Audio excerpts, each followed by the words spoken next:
L'histoire de Francis Ngannou n'est pas simplement un récit. C'est une épopée moderne, un conte de courage et de persévérance qui dépasse les frontières du sport. C'est une légende, un voyage extraordinaire, des mines poussiéreuses du Cameroun jusqu'aux lumières éclatantes et aveuglantes des plus grandes arènes de sport de combat du monde. Imaginez, un instant, un jeune garçon, les mains abîmées par le sable, le visage marqué par la fatigue, mais les yeux brillants d'un rêve immense, rêvant d'un destin bien plus grand que ce que son village pouvait offrir. Le grondement des arènes lui était inconnu. Pourtant, en lui, l'espoir brûlait plus fort que le soleil africain, illuminant chaque pas, chaque pensée, chaque nuit passée à rêver d'un avenir meilleur. Le chemin de Ngannou est celui des extrêmes, un parcours semé d'embûches, de contrastes saisissants entre la pauvreté et la gloire, la solitude et l'ovation des foules. Le désespoir et la faim dans les villages de Batié étaient son quotidien, une réalité brutale qui forge le caractère et pousse à rêver plus grand. La peur et le danger, traversant déserts brûlants et mers déchaînées, faisaient partie de son voyage. Chaque pas était un pari contre le destin, une lutte pour survivre et avancer. La gloire et la renommée sont venues après, debout comme l'homme le plus redouté des poids lourds, acclamé par des millions, symbole d'espoir pour toute une génération.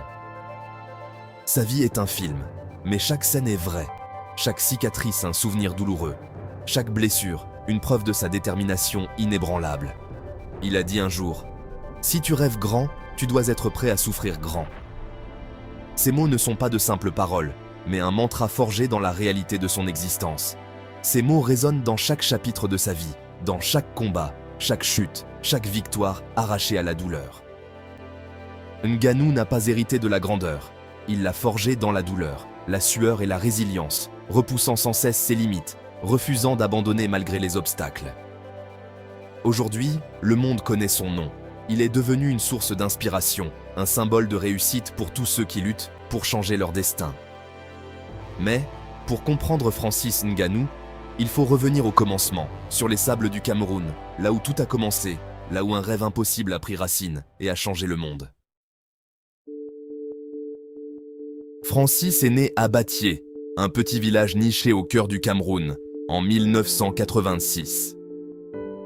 Dans ce coin reculé, la vie suit le rythme de la terre, des saisons et des traditions ancestrales. Dès son plus jeune âge, la vie ne lui a jamais fait de cadeaux.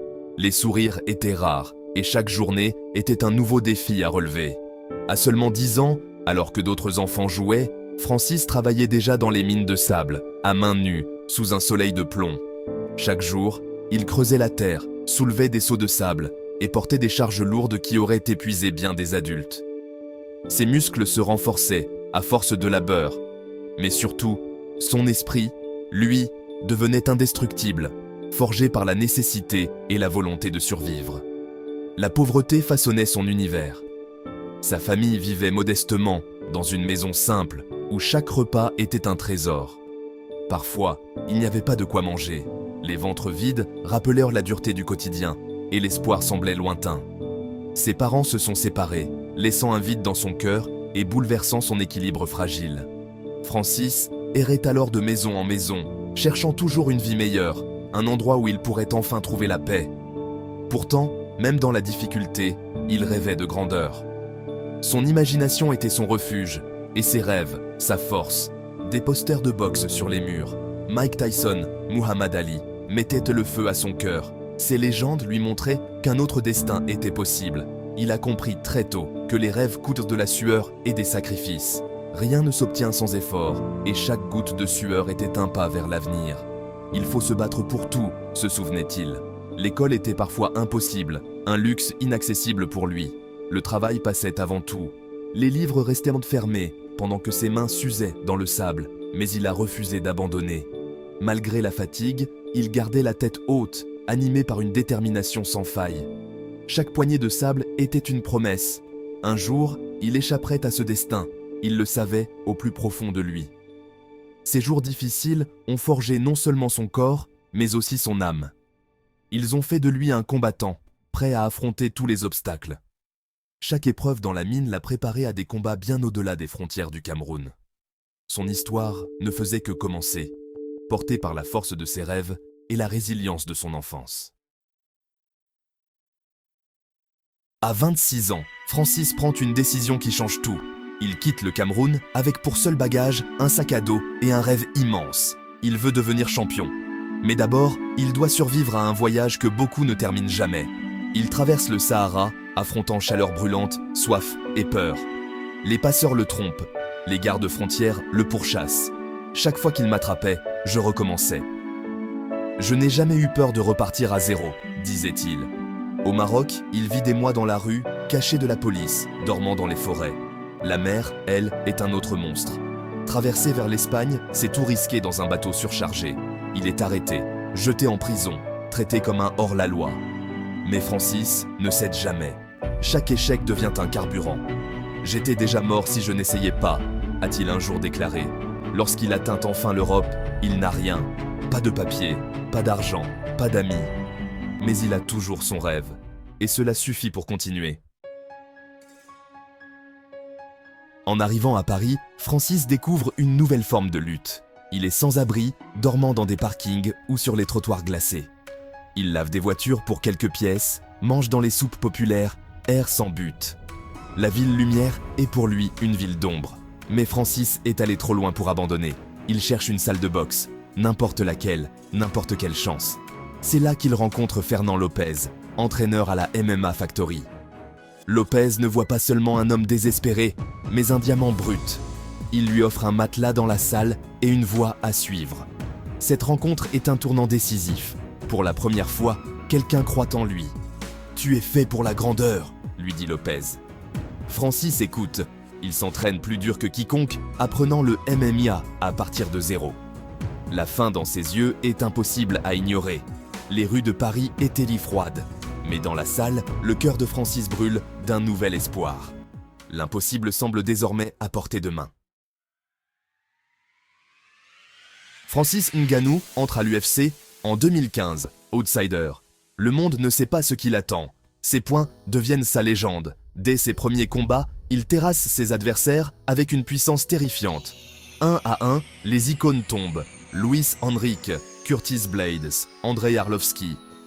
Son KO contre Alistair Overeem devient instantanément mythique. Un seul uppercut envoie Overeem au tapis. Fans et combattants restent sans voix. Ce n'était pas un coup de poing, c'était un missile, s'écrient les commentateurs. Francis inspire la peur. Il est l'homme le plus dangereux de la catégorie poids lourd. Le monde prend note. Dana White parle d'une puissance irréelle. Les fans le surnomment The Predator. Ngannou prouve que peu importe d'où l'on part, la grandeur est à portée de main. Il est désormais à un souffle du titre mondial.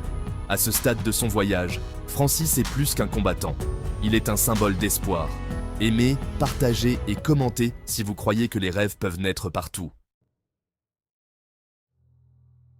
Mais les légendes ne se forgent pas que dans la victoire. Elles naissent dans la défaite. C'est dans les moments les plus sombres que la vraie grandeur se révèle, quand tout semble perdu et que le doute s'installe. Pour Francis Ngannou, ce moment arrive en pleine lumière, sous les projecteurs du monde entier. En 2018, Francis affronte Stipe Miocic pour le titre poids lourd de l'UFC. C'est le combat de sa vie, celui qu'il attend depuis toujours, le rêve d'un enfant devenu réalité. Il est confiant, peut-être trop. Son ascension fulgurante lui a donné une foi inébranlable en sa puissance. Mais Miocic, fort de son expérience et de sa technique, domine Francis pendant 5 rounds éprouvants. Chaque minute passée dans la cage est une leçon d'humilité, un rappel brutal que le sommet n'est jamais acquis. Pour la première fois, Ngannou paraît vulnérable. Cette défaite le secoue. Le doute s'installe, profond et silencieux, rongeant sa confiance. Il perd son combat suivant contre Derrick Lewis, le point le plus bas de sa carrière. 2 défaites consécutives, et soudain, tout le monde doute de lui. Les critiques remettent en question son mental. Certains le disent fini. Les médias s'interrogent. Francis Ngannou était-il juste un feu de paille? Mais Francis refuse de plier. Il sait que la route vers la gloire est semée d'embûches et que chaque échec est une occasion de grandir. Ce n'est pas la chute qui compte, disait-il, c'est la manière de se relever. Il revient à l'essentiel, à ses racines, à la discipline et au travail acharné. Il s'entraîne plus dur, se concentre davantage. Chaque goutte de sueur devient une promesse de revanche. Chaque coup porté, un pas vers la rédemption. Le feu en lui grandit. Sa détermination devient inébranlable, alimentée par la douleur et la volonté de prouver sa valeur.